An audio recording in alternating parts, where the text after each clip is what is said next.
Hi, this is Randy Randall of No Age and host of the podcast Hyphenate with Randy Randall.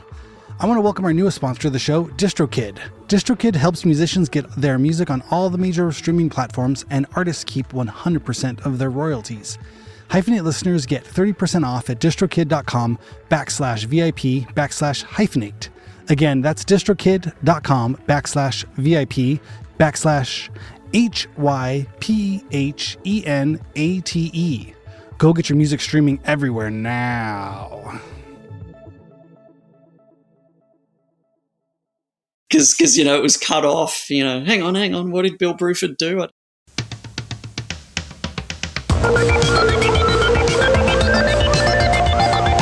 What's happening? Today is Thursday, May 30th. June is almost upon us.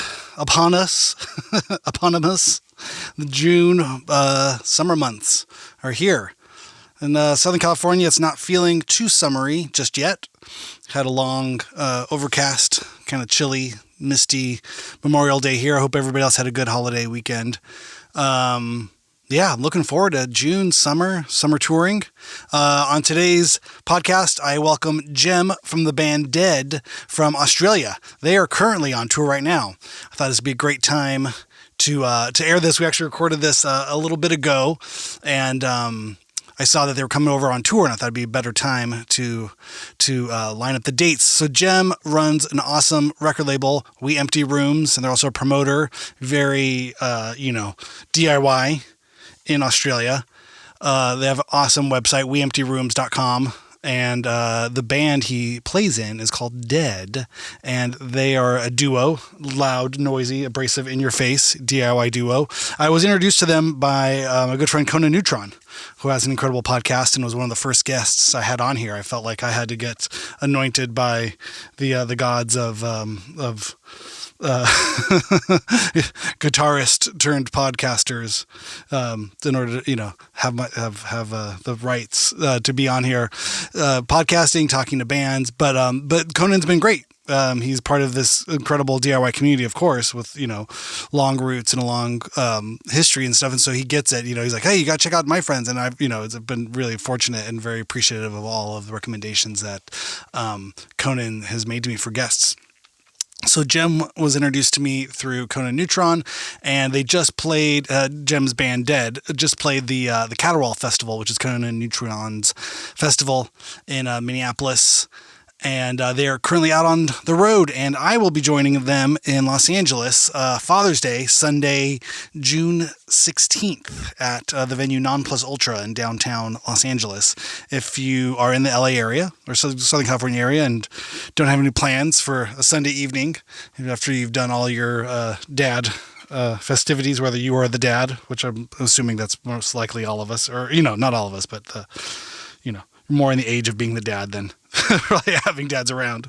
My dad passed away, 2006, a bunch of years ago. Anyway, Father's Day, June 16th, my band, the Randy Randall Ensemble, is going to be playing with Jem's band, Dead, at Non Plus Ultra in Los Angeles. So come out. But also, if you want to catch Jem's band, Dead, somewhere else in the U.S., probably Western U.S., it looks like here, looking at these dates. They're on tour. They're on the road right now, and I think Conan Neutron is playing in a band with him as well. He gets to kind of be riding along, it sounds like. But they are, was the 30th tonight. If you're listening to this and you are in Minot, I think it's how it's pronounced, Minot, North Dakota, you can catch them tonight. And tomorrow they will be in Bismarck, North Dakota, with Trigger Object. And then we get to June 1st, they'll be in Rapid City, South Dakota. On the 2nd, Casper, Wyoming. The 3rd, still looking to get firm there. 4th, Missoula, Montana. 6th, Portland, Oregon with Thrones. Joe, that's exciting. It looks like Thrones will be joining them for a handful of these dates, which is rad up around the Pacific Northwest. So if you've not seen Thrones, you definitely got to go, and you can catch Jem and Dead as well. So where are we at? June 6th, Portland, Oregon. June 7th, Seattle, Washington. 8th in Quilsense, Washington. I'm going to say that's how you pronounce that. Why not? Quilsense, CENE. And then June 9th, Tacoma, Washington, mighty Tacoma, just before Seattle, Washington on June 11th. Then back down to Portland, Oregon one more time. Why not? It is Portland. Never enough shows in Portland. June 13th in Portland. June 14th in Bend, Oregon. June 15th, Reno, Nevada. It's a Saturday in Reno. That's going to be a good one. And then Sunday the 16th, Los Angeles, Non Plus Ultra. Yeah. If you're in any of these areas and you are curious about Jem and the Thunder from Down Under, the big noise from Australia, his band Dead are awesome. Fans of Hammerhead, of Amphetamine Reptile, and as from one duo to another, they make a lot of noise and a big racket for just two guys. I can appreciate that. So I'm very happy to present my conversation with Jem, where we talk all things Dead, DIY, we empty rooms. Dead also has a great website, I guess it is a great website. It's called Bandcamp. Maybe you've heard of it, but they have a great Bandcamp page called deadsounds.bandcamp.com, where you can listen to them and buy records, support DIY music from all over the world. They're awesome. Go check them out. They are very diehard DIY till you die, and I love that. I totally support it. It felt like a very kindred spirit. I mean, I think you'll hear in here that Jem is tougher than I am. I think he's he definitely is not above sleeping on floors and rocking out in your basements. So check it out. I appreciate it. I'll be back on the other side of the interview with all of these plugs again, but I'm very happy to be playing with Dead here in LA on June 16th, Non Plus Ultra. All right.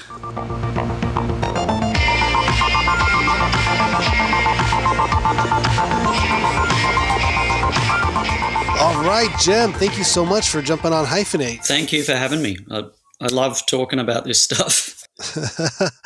I appreciate it. So our mutual friend Conan Neutron introduced us, and Conan said, "Hey, you got to have my buddy Jem on from Dead." And I said, "Yeah, let's do it." I wonder how many mutual friends does Conan share across the music world? Oh, I'm sure it's in the millions now at this point. He's a very popular young man. Those Venn diagrams, whatever, we're all connected to the neutron. Yeah. Yeah. That's it, right? I'm sure there's some kind of particle theory there, or something smarter. Maybe Conan could explain to us how that works. But how do you know Conan? I think through his podcast originally, but then it's that same thing that it's just like, okay, you know that, you know them, you play with them, yeah. So it's on and on. It's kind of ridiculous that we haven't actually met yet, but we will soon. Very cool. So, That's awesome. So tell me a little bit about yourself. Where are you from and how did you first get started with music? So I'm in Castlemaine right now, like central Victoria, fairly close to Melbourne, which is probably the reference point most of you people might know. Sorry, your listeners might know. You people. you people. Oh dear. We can edit that one out. Yeah. So no. I know what you're saying. And So I'm down in the southern part of Australia. I started playing music really, really young. I was just really lucky in that way. I think it was probably about 5 or 6 years old, I just became obsessed with music. And what kind of music are we talking about? What was the music that got you at that age? It's funny because in a way it was music, if that makes sense. It was like sound. Yeah, it's like this stuff is really cool, and I was lucky that we had a CD player fairly early, like around 1990, I think. And I remember that we all got to go and like choose a CD. I chose Michael Jackson Dangerous. There we go. And that's what I was going to guess. Kind of with your rough age. Michael Jackson is an early sort of musical cue for a lot of us. And I had the radio on all the time, and I had a radio where I could press record and record onto tape. I had Walkmans from a really young age, and they were like the most precious thing to me. The idea that you could like carry music around with you. So it really made me like, it's not like I got bullied or anything for it, but I was very much separate from the rest of my school friends because they sort of thought it was a bit weird how much I listened to music. And, when I traveled to and from school, I was always listening to music. And then I was lucky that at around 11 or 12, maybe 11 years old, just a family friend started teaching me and my older brother drums. And I kind of happened to have an aptitude for it. I wasn't a good student at all, not good at practicing. And also really lucky that at about 12, I was in a band and never stopped. And so I really did learn to play on stage. I was playing two nights a week from the age of like 13. And wow, what kind of music were you guys playing? I suppose it was it was like a 6-piece band where there was a lot of influence from bands like maybe like Pink Floyd and Funkadelic and War and just anything really that sort of definitely more of a focus on stuff from like the 60s and 70s. I have a memory of feeling like my current, like my generation music, it's just not really as good. But that's just because Silverchair didn't do it for you. No, in fact, that's a good jump off. I do remember hearing them when they got big and thinking, I can do this. Like this isn't as impressive as like Mahavishnu Orchestra or Jeff Beck or I remember thinking what's going on. But to be fair, I know there was a lot of great stuff going on at that time. I just couldn't access it, so the Melvins and Jesus Lizard and Steel Pole Bathtub and stuff wasn't being played in any sort of area that I could access, and none of those bands played all ages shows if they ever came to Australia. So yeah, sure. But, improvised. But you're lucky enough you were able to get you could get to prog rock and kind of this other kind of more forward-thinking music through the recorded output stuff and we could find at the record stores. Yeah, and for me it was very much about the thing that I was really connecting with was who is refusing to play by the rules.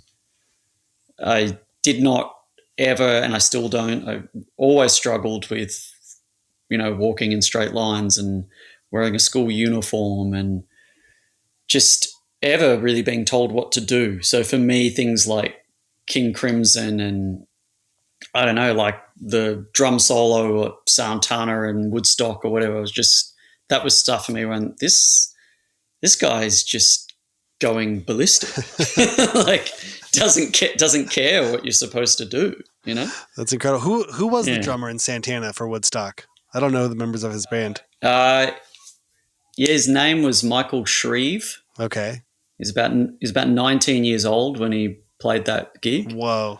And people laugh. He's epic badass. Yeah, and people laugh because you say Santana and people think of all those cheesy hits, but Smooth featuring Matchbox 20. Yeah. No, that. But to me, yeah, that early band was insane. Yeah, and you listen to that drum solo and it doesn't sound like a Zeppelin or a Cream solo where you kind of go, oh, okay, yeah, the drummer's doing a solo. Like it's impressive, but it's not actually, it's not sort of giving me a sort of feeling in my heart. Whereas when that guy does it in Santana, it doesn't feel like the song has stopped. It just feels like, yep, this is what it should do. So that's amazing. Was Neil Schon from Journey still in Santana's band when he played in Woodstock? Oh, I never even never even knew about that. I knew Neil Schon, the guitar player, sort of, now I guess de facto leader of Journey, was rhythm guitarist or maybe co-lead guitarist in Santana. I think maybe not. I think there might have been a few of the other people at Journey too. I think if you watch the footage, I'll research this. Yeah, I think there's only just Carlos on the old. He's playing like an SG and about a 30 centimeter long guitar lead. Yeah. Okay. Oh, let's see. Is there pictures of him? Santana with Neil Schon in Woodstock. Let's see. Yeah. Oh my God. Well, it's just crazy because Santana was such a misleading name for the band because obviously they had so many other people in there. Yeah. You know what I mean? That's, oh, okay. Anyway, well, we've gone down the Santana wormhole. Sorry. That's my fault. So you're playing twice a night, which is insane at that age. That's great. There was a venue that you could, that would let you do that. Was it like a restaurant, cantina, grill, bar kind of thing? Or what sort of venues were you playing at that age? There's a lot of, Melbourne at the time was just really, really expanding as far as music. And, probably at the time I started, it was still a smaller city and maybe live music was sort of 4 to 5 nights a week. But within a few years, live music in Melbourne was definitely a 7-night-a-week thing. And, we've toured a bit in the States, and I can comfortably say like Melbourne is probably a bigger music city than say like Austin is or Portland is or probably LA, like just as far as how many places actually have music as their main focus. A lot of bars. It's like that. What's the one with that AC/DC got their start at? There's that kind of area. That's epic, yeah, right? Actually, I don't know. I should know that, but there was something. So anyway, look, that they weren't restaurants, and the really frustrating thing was I was legally allowed to be there to play, but I couldn't be there for any other reason, and none of my friends could be there because the drinking age is 18 here. So I used to carry around a piece of paper that proved I'm allowed to be here. And we moved around, but just around Melbourne, and just really lucky, I suppose. They weren't, I don't know, they weren't venues that were particularly worried about having a big crowd. That's nice. Yep. Incredible. And then you started your label around the same time also, right? As a teenager, first releasing your first stuff. Yeah, and again, I think a lot of that was just sort of not knowing, well, a few things. Not knowing what the rules were. And I reckon, so I released my first album around 2001. And so that was like CD era. I remember at that time we all were like, oh, geez, how great would it be if you could put something on vinyl, but that's never going to come back. And it was expensive and, we all loved it, but it was it felt like it was done and not coming back. But it already, in retrospect, felt like the beginning of the end, which I now know is definitely true. So I think if we looked around and we thought, oh, what labels are out there and what are they releasing? It's not like it ever felt like, geez, we better wait till one of them wants to work with us, And I think just that thing when you're young and you love what you do so much and you're really obsessed with it, you just want to have that control. And I got to be honest, very, very few people have ever come knocking on my door saying, hey, I want to manage you, or I want to, take you in this direction, or so I'm glad that I didn't wait. That'd be so scary if somebody knocked on your door, a stranger knocked on your door and said, I'm here to manage you. I would like to take you in this direction. I think you'd have to call the police on them. I do remember one. Yeah. Yeah. There was one woman that was interested in sort of managing us. This is my first band. And she sort of name dropped a bit people she'd worked with, and I suppose she saw some potential in us, but probably I'm kind of thankful that the bass player, who was really the guy that, I learned to play music by playing with him and everyone else in the band, they were all about 6 years older than me. So that's why that band was so active. He was so needed to be in control, sort of in the same way that I've generally been, that he just basically told her to bugger off. And I'm really kind of glad that he did, because I think otherwise it just would have been one of those really unfruitful experiences where someone sort of tries to mold you into something and it doesn't really work, and then you get dropped and you've lost a few years, So yeah, look, we just always did everything ourselves, and certain things were like, I remember making maybe the second album was like a digipack CD, and we realized, we could probably, using a sewing machine, we could kind of assemble these ourselves, and it's not like our time is worth anything. So let's do that. And then I suppose the more you do that, and we were screen printing our own posters because that was cheaper than going to the photocopy place, and you just start to, the more you do things yourself, the more you realize that other people don't care as much about this. And I don't mean that in a, sort of, that's just the reality. Like if you go to a CD pressing plant and they press something wrong, they don't really care. Whereas you, as the person that puts so much into it, it means everything to you. So then you start to go, okay, well, let's print the covers ourselves, because at least if we fuck it up, it'll look cool. We can fix it. Yeah. Yeah. Or, and yeah. And an interesting thing about all that is, of course, now a lot of that stuff is seen as boutique and, artisanal, or whatever the word is. But at the time, it was really a sign of, okay, you guys aren't for real. Like people would pick up our packaging and go, but this is handmade. You can't expect me to pay for this. Oh, yeah, which is really interesting. Like that at that time, the value was in something being made by a machine, whereas that's really flipped. And now what I do, and literally when I finish this, I'll go into the garage and start printing more record sleeves. Now that handmade element has some value, which is cool, Yeah, nobody wants to buy a piece of plastic with some stuff on it or whatever. Or if it's shrink wrapped, I always remember that was the thing. Oh, it needs a barcode. It has to be shrink wrapped. Those were the kind of things of like the DIY. Like, how can we make it look like it's supposed to be in stores? Yeah, and that's another one I can pride myself on, having never ever put a barcode on anything. Just because I was like, really? Like, it can't be that important. And I was right. It's never been important. No store ever said, no, we can't take it, because they just stuck their own little barcode on it if they needed it. Yeah, exactly. Yeah. That's fine. Yeah, I never really gelled with that idea of trying to fool people into thinking that you're a bigger deal than you are, Well, I was never fooled by that, and I didn't want to do it myself.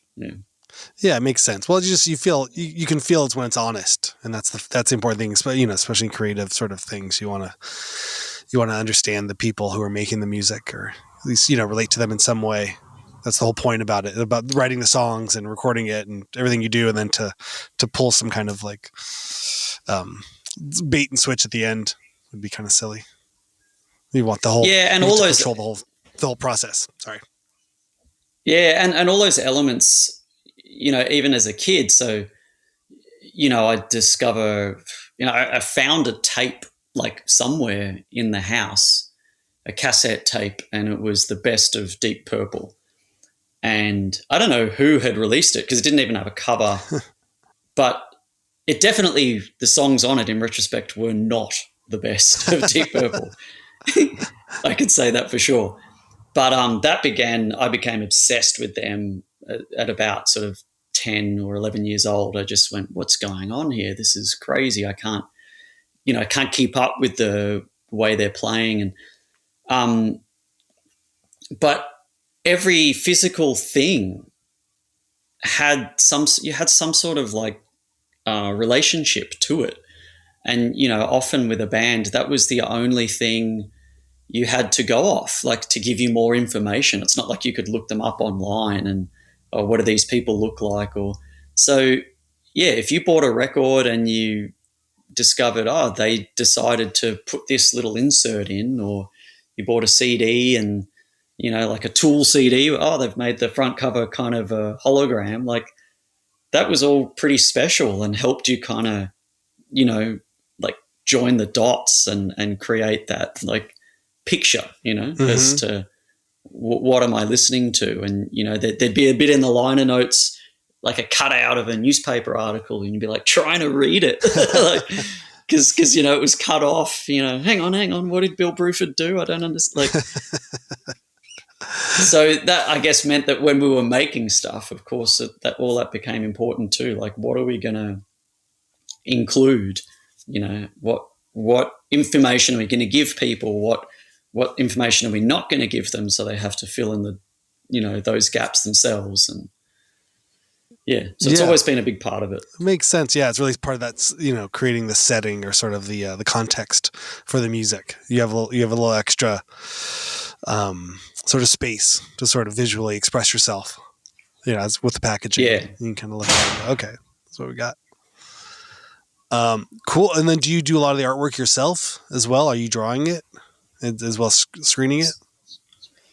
So in Dead, Jace draws everything and I kind of do the design. So I guess anything that's typography would be me 9 times out of 10, and the design. So it's often a combination. So it's me saying to him, can you just draw something long? Or can you draw something squarish?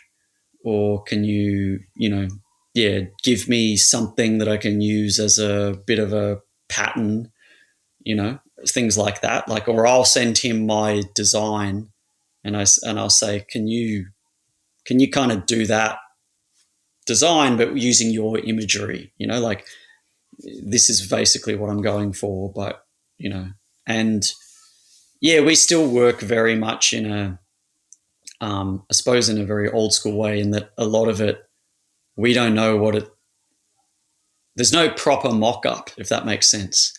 I just sort of say to him, yeah, I'll print that in pink and, I'll add that other thing that you included somewhere over there, and I guess we both, he's got a degree in art. I don't have a degree in anything, but I've just done a lot of this stuff. So yeah, it's a combination. And honestly, sometimes it just literally, this afternoon, a friend will come around, I'll be printing her record sleeves and I'll just say, just choose the ink color that looks good on the shelf and we'll print that, I'm starting to worry less about getting everything perfect and thinking of it more on the context of how can this experience be fun? So if that's a fun way to do it, that, yep, you just chose your ink on the day and we did it. And, I'm not so fussed anymore about really anything but the experience, if that makes sense. No, it makes total sense. Yeah. It's because it's all for your own sort of expression, and it's at that point. I think that's what something is really freeing about it, not being like a full-time job, or even that kind of thing of being able to support yourself financially through other means, and then be able to be like, this is my art, this is what I do. I don't have to make any compromises. You know what I mean? That's not a game of scale either, where things can be done on small batches, and you can kind of make it like, oh, cool. The first 100 were in this color. Second 100 were this color, and then that was all we made. And you can kind of keep things sort of manageable and actually have fun and have a hands-on approach to each piece. Yeah, and we're really lucky with that stuff in the sense that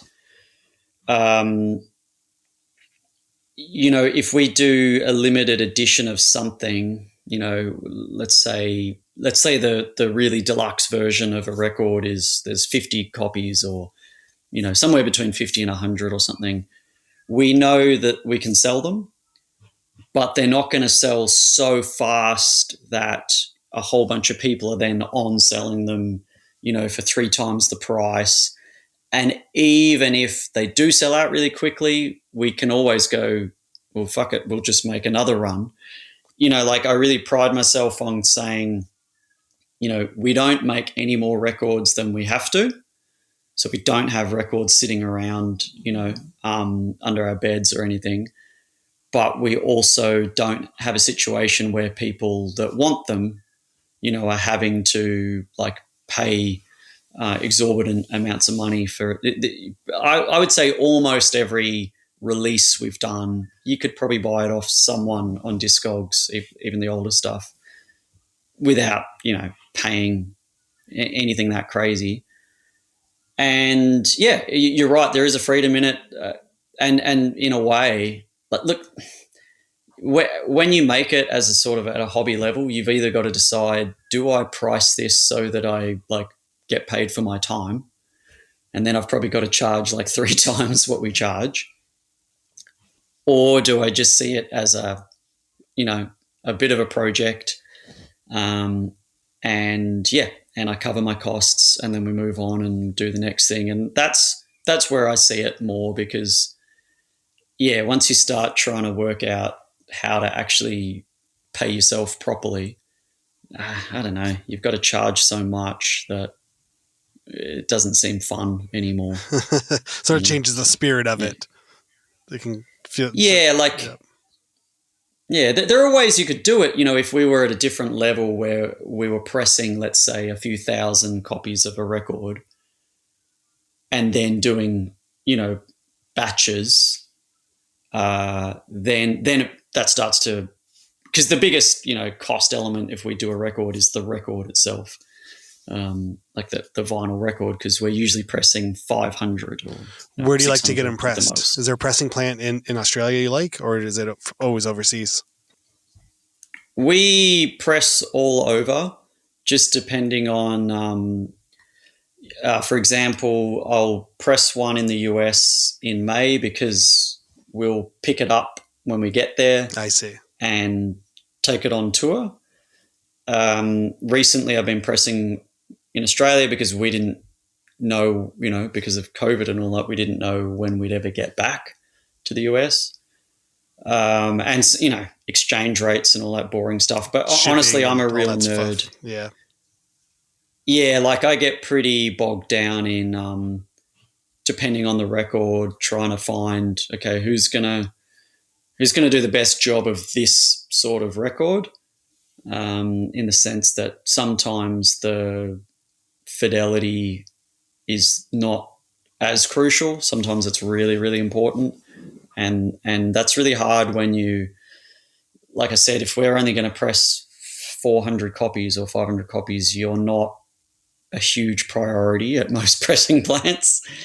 And there's always that risk that something goes wrong and then they really don't want to fix it. You get a bunch of stuff that's bent or warped or something, and if it's a small run, they're not going to do another one. Yeah, so I get a lot of people hitting me up saying, where should we press our record? And I go, well, hang on, with that record that you're talking about, I had the lacquers cut at one place, stampers made at another, then a different pressing plant, and a different place did the center labels, and then that all came together, and then they sent those records to me, and then I made the covers. So it's not really the same situation as what it's not a one-stop shop where you can send them the waves. You probably do need the one-stop shop, and that'll be good for you. I'm not criticizing that at all. It just depends what you want to do. Honestly, having, we've talked about packaging and all that stuff a lot. For us, the music is still always the most important thing. Oh, yeah, of course. And for a few years, we have been saying, if this is the last physical thing we make, that's okay. We'll keep making music and we'll keep releasing it. Because in the last couple of years, particularly since COVID, my God, postage costs and the cost of making a record has just gone up a lot, and it was already pretty hard. So it's, for us, certainly hitting a point where I think, is this worth doing anymore? But then every time we finish a record, I get excited about, I find a way to make it work. But for us, the important thing is the music, and that we can always, because we make our own shirts, and we can, if we didn't make a record, we could make a poster. If we didn't make a poster, we could make a book. There's always something else that we can do. So as long as we're kind of, as long as we're using our hands, we're having fun.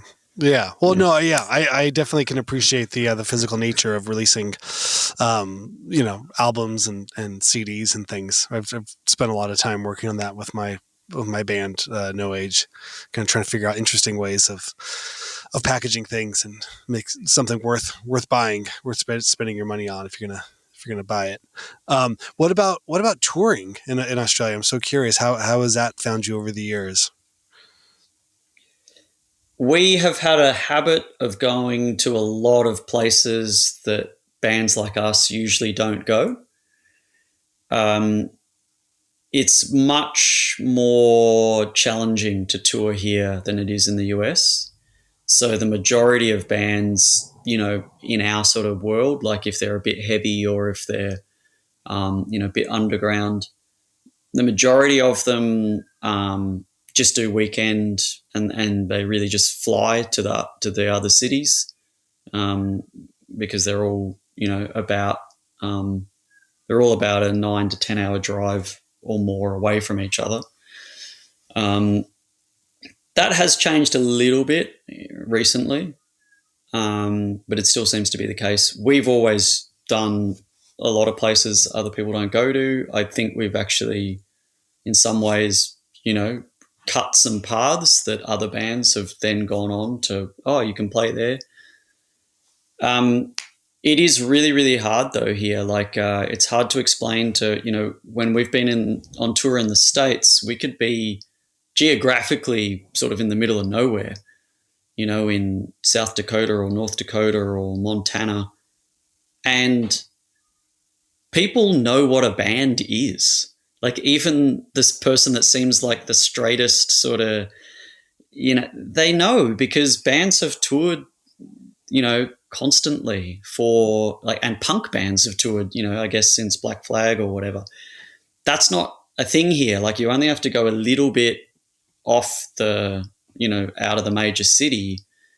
And yeah, like I think we have a different culture around music. We have more of a culture around it's there to entertain me. And if you're challenging me, if you're confusing me, then you have failed. And I'm very, very proud of a lot of the bands that we have, released, that people recognize around the world, like, AC/DC and, I'm just kind of going blank, Radio Birdman, who I guess is really an American guy that started it, but, we'll claim them. Yeah. But it is hard. I'll tell you a few things. In the last few decades, like since I've been playing music, I can't think of a single Australian band who has like been able to like make a living from it that is actually kind of challenging and heavy, which isn't to say that there aren't some great bands that have done it. They have. But in order to do it, they've all had to be kind of a bit more, radio friendly and accessible to the masses.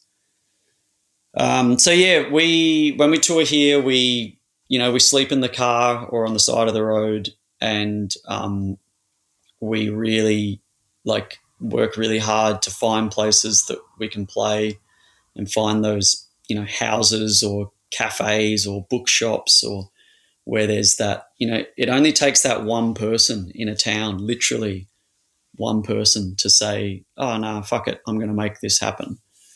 And then you've got yourself a scene. And, people are generally afraid to go regionally because they think that, I don't know what they think, they imagine pitchforks and whatever, but our experience has been that, and this is both in the US and in Australia and other places, that regional audiences are generally much more open-minded and have a little bit more patience because they don't have that hustle and bustle of the city. And, we just make a point of saying hello to them and talking to them before we play, and not having that sort of like, because I grew up in a city, you do build up a sort of a kind of protective barrier. So I just make a real point of not having that and saying hello. And I find that then people are not scared of you and they're okay with the fact that the music's a bit loud or a bit, yeah. Yeah, I'm trying to think when last time OH was over, we played Geelong, which is just outside of Melbourne. Oh, yeah. And that was great. And we also played in Ballarat. I think that's how it was pronounced. Yep. Ballarat. And Ballarat is It was great. It was a lot of fun. Yeah, it was like small, kind of almost like pubs or like small weekend clubs. Feeling, but it was great. Like, so we had that feeling. Well, we came all the way here. We didn't want to do just one show. Like we were small enough where we could play a few different places while we're still there. Yeah, and they were good shows. I mean, not super packed. Like the Melbourne show was probably one of the better shows we had, but it was fun to kind of get out of town and play some other places. I'm really glad that you're able to do that. And yeah, look, it can be really, really hard. That's the thing is. One of Australians' biggest attributes is apathy, I reckon. And you'll play somewhere like Geelong, but it's a Thursday, and everyone goes, "Oh well, no one's coming out on a Thursday," and you just think, really, like we're pretty good. And then there's also good at that here in the States too. Especially over 30. And there's also this things get pretty pretty apathetic, like and there's this sort of insistence with a lot of it of like, it's Thursday, but we're still going to finish the show at midnight, and you go, this isn't working, guys. Like, people have to get up. Even people that love rock and roll have to get up at 6 a.m. and work as tradies, and I love a good early show. It's a fun 10 o'clock show where everyone's done by 10. I got no problem with that now. Maybe in my youth I would have been pissing and moaning, but that's a great Wednesday night right there. Last band. I mean, my theory is, those people can still hang around and get drunk if they want. Yeah. But the people that need to get going, I don't know. It's a weird time for. Like a lot of the licensed venues here are really struggling. Their insurance premiums went up crazy amounts after COVID. And, my whole life of playing music, and when I started, as I said, I started really young, so I wasn't really aware. But, and again, it's a lot worse here than it is in the US, but it's still the same idea where the live music, world, like the business of it, is intrinsically locked with alcohol. Oh yeah. To the point that people just, like I said, I didn't even think about it as a kid. I didn't realize that, really the whole point of you being here is just ideally so this place can sell more alcohol, and that's it. There's nothing else that they're selling. They, when I started, pubs never had food if they had music, so it's just alcohol. And I find it really frustrating because I think, well, the thing I love is music, not alcohol. And I'm now old enough that I've, watched a few of my friends die or, deal with the struggles of addiction, and that's really common. And I'm lucky. Like, I've never been like an alcoholic per se, but I've drunk a lot more beer than I needed to for a long time. You know what I mean?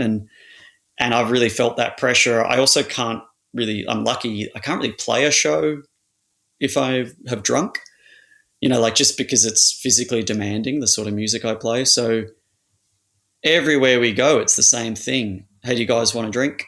No, thanks. What, you don't drink? Like, instantly you realize that that's an act of hostility to have said no to the drink, because what they really want is they want you on stage drinking and telling everyone else to drink.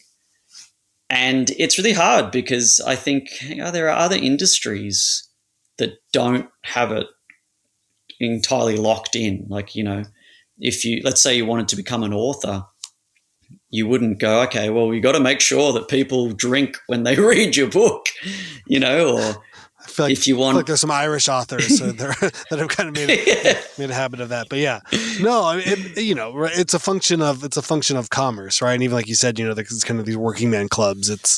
You can get kind of spun out about it in a sort of Trotsky or Lenin sort of way, where you just it's to keep people in line. Work a shit job, be drunk every night, get up and work a shit job. Maybe put some nice chunk of debt related somewhere in between one of those things, and then you can really just control people, and you won't have an uprising of the masses. But I think all of that's changed so much, and even on this online kind of new, online workforce thing, it's all a different thing, but the same idea. Yeah, so all I really mean for us with playing is we're not anti-pub. We're not, we just want people to be able to come and see the show. And that means doing a variety of things. And if for us that means moving forward, if that means the majority of shows are in different spaces, and particularly if that means that kids can participate, then to me that's a win. Absolutely. Yeah, but it's just interesting because the industry is so intertwined. Like we've toured Southeast Asia, and it's not a thing there. So you can play to 400 or 500 people, and alcohol is present, but it is not in the way that it is at shows here. So there are ways to do it, but it is harder work. I get that. Financially as a band, it's easier just to say, let's just play at a pub, for sure. Yeah. No, I mean, we dealt with a lot with that in the States as well. And we try to find these all ages spaces as kind of independent DIY sort of punk clubs or community spaces. That was where we got a lot of support in the beginning, playing things like this. It was really great, kind of eschewing especially being, we're in Los Angeles and Hollywood, and it's a whole kind of mess of gross, weird clubs that can get kind of stuck in the gutter of just like, oh yeah, we're playing the shit club on the shit night, and make sure you tell them you're here to see us, because then your $5 will come, 50 cents of that will come to us at the end of the night. And it's like it's such an here's your drink ticket, here's your thing, here's the like, oh, okay, all right. You realize, that's the stuff where it's not too thinly veiled. Why you're there, you're the person to bring people in to drink. But again, it's a funny one. I think as a musician, somewhere in, I don't know, a couple of years into playing, I realized my job was really to just move boxes. But I would spend 8 to 10 hours a day driving in a van with a bunch of equipment, and then I'd play for about a half hour to 45 minutes, and then sleep on floors, and then go drive all these boxes to the next town. And then, so most of the time, and even if we were ever to make any money, it was like, but if you spread that out over a 24-hour work week or work day, it starts to, it goes below minimum wage pretty quick, even if you're doing well. And there's a lot of ways to kind of spin it, but that's where it really comes down to those sort of ideas, like, but I love this. This is like a fish who has to swim. Musicians got to play. It's at some point not even a financial thing more than it is a spiritual or some kind of I don't know, just energy, motion. There's just, I'm going to do it one way or another. If I could play in front of people, that's cool. If there's nobody there, that's cool too. Yeah, I think you kind of hit the nail on the head there, in the sense that I think one of the common factors for people like us is you don't even know why you're possessed to do it. you know. And then every now and then you do get little glimpses into what it really is. So you go, oh, it's, you know, for me, a big part of it is the connection. Like in some ways I'm lucky that I did not ever experience being in a popular band. And I know this is going to sound weird because in some ways, of course, you're envious of the ones who are, but the ones who are, like the ones that maybe early on had, you know, a lot of people coming to their shows, I think very quickly they start to be influenced by what do these people want, and I don't want to do what they don't want, you know. I remember speaking to a friend once who, you know, had toured in a band much bigger than his, playing bass, and it meant that he'd played some stadiums and stuff as well on tour. And I said, oh, what was that like? And he said, I didn't like it. And I said, oh, what do you mean? Like, I was just surprised. And he said, because you stand there and you play a note and you wait forever for it to go to the back of the room and come back, and it sounds terrible no matter what you do. And when you play the wrong note, there's a whole room of people that want to kill you. Oh God, the pressure. And he said it. Yeah, and he said this is the opposite to why I got into music. I got into music because I was playing to a room full of people who wanted to see me do something different. You know, wanted, you know, me to like challenge them. So all I'm getting at is there is something powerful about, you don't need everyone to like what you do, but when it resonates with someone, that's sort of, the others don't matter. Like, is in, it's okay that most people don't like what we do. They're not wrong. They just, you know, they just have different interests, different priorities. But every now and then, you know, it clicks, and that is really meaningful because I guess it makes you feel like, like it's like what it would feel like when if you're in a room full of people and none of them speak your language, and then someone walks in that does, and you go, oh, okay, hang on, we've connected. That works. Yeah. That's all you need to communicate. Awesome, Jem. Well, it's been a pleasure speaking with you. Where can people go if they want to find out more about you and your bands and the records? Where do you like to direct people? Yeah. So I guess just go to weemptyrooms.com. So weemptyrooms.com. That's the record label, and the record label and the band being Dead are really one and the same. Just the label, I guess, does some other bands as well. And yeah, we will be in your country in May, June. We'll come over and play Caterwaul Festival in Minneapolis. Fantastic. And I don't know when this goes to air, but yeah, we're just still booking in dates now. And if anyone wants to get in touch with us, it's not all confirmed. So if there's room, we'll come and play wherever you are. Amazing. Awesome, Jem. Well, thank you so much for your time. I appreciate it. Thank you.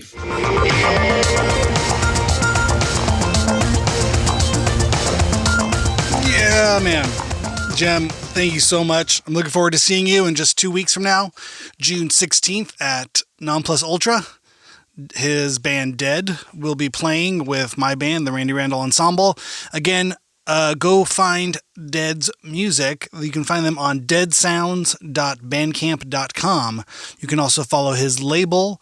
He has a website called weemptyrooms.com. And the other dates, if you are in the Midwest and the Pacific Northwest, you're interested in going to see Jem, because why wouldn't you be, of course, if you made it this far in the interview. He's a very charming fellow with his heart firmly in the right place and great taste in music. So, of course, you want to go see his band. He will be playing with his band Dead tonight in Minot, North Dakota. Tomorrow, Bismarck, North Dakota. June 1st, Rapid City, South Dakota. 2nd, Casper, Wyoming. June 4th, Missoula, Montana. June 6th, Portland, Oregon with the Thrones. June 7th, Seattle, Washington, also with Thrones. June 8th, Quilsons. I want to ask him about that. I want to ask him where that was, how that show was, and if I'm saying it correctly. June 8th, Quilsons, Washington. June 9th, Tacoma, Washington. June 11th, Seattle, Washington. June 13th, Portland, Oregon. June 14th, Bend, Oregon. June 15th, Reno, Nevada. And then taking that drive down here to Los Angeles to finish off the tour. June 16th in Los Angeles at Non Plus Ultra. Come out. Come see us. It'll be fun. Come see Jem. And go to his website, go to the Bandcamp, buy music, support DIY culture, support bands from overseas, support cool people, local people, getting out there into the world, doing cool things, spreading their message, spreading their love, spreading the energy, keeping it international, keeping it hyper local. You know, Jem's the real deal. Dead is on tour. Dead has awesome records out. Go support them. Go find them. deadsounds.bandcamp.com. weemptyrooms.com. See ya on Monday. Have a good weekend. Go support local arts. Go support local music. Go give money to these people. They depend on you, and you are part of their scene. If you want to do cool stuff, you got to support cool stuff.